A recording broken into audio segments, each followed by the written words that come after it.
ఈ రోజే డౌన్లోడ్ చేయండి. మీ ఫేవరెట్ షోస్ చూడండి. వాళ్ళని మోసం చేసి వేలిముద్రలు వేయించుకున్నాడే గాని ఎంత కొన్నాడో ఆ అమౌంట్ ఇక్కడ మెన్షన్ చేయలేదు. ఇలా మెన్షన్ చేయకుండా రాయించుకున్న ఈ పేపర్లు చెల్లవు.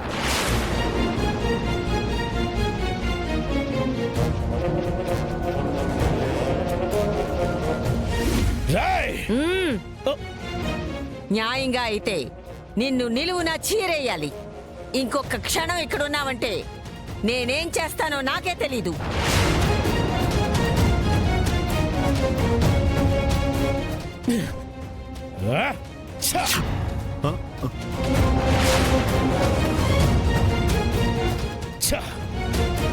చేతి దాకా వచ్చిన పొలాన్ని పంటని నోటికి రాకుండా చేశాడు వాడు.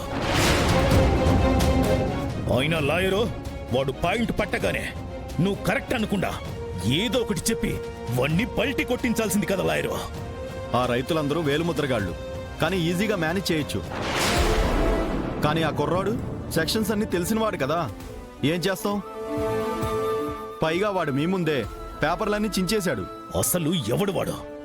ఎక్కడి నుంచి వచ్చాడు?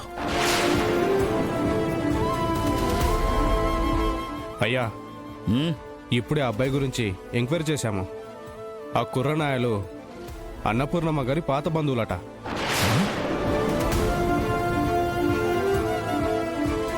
పాత బంధువా?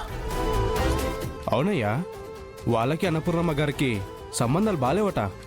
అంటే వాళ్ళకెప్పటి నుంచో వాళ్ళకి అన్నపూర్ణమ్మ గారికి మాటలు లేవంటయ్యా.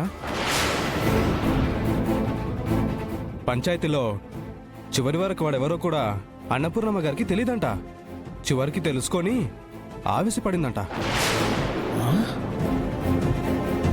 ఈ కుర్రాడు అన్నపూర్ణమ్మ గారింటికి వెళ్తే లోనికి రానివ్వకుండా మొహం మీదే తలిపేసిందంటయ్యా. వారిని అయితే వెళ్ళిపోయాడన్నమాట వాడు. లేదు రాయుడు గారు, ఈ కుర్రాడు కూడా నన్ను ఎలా లోపలికి రానియ్యారు అని మొండిగా గుమ్మ ముందు నిలబడ్డాడు. ఇప్పుడు కూడా అక్కడ అలాగే ఉన్నారయ్యా.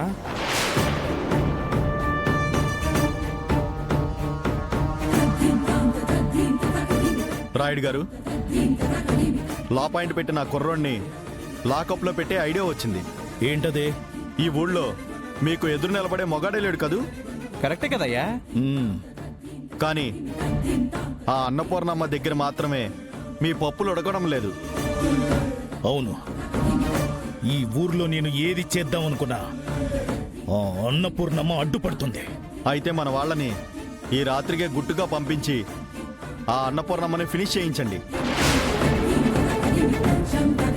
ఆ బయట ఉన్న కుర్రాడిపై ఆ మర్డర్ కేసు మోపి కోర్టులో నేను ఫినిష్ చేస్తా.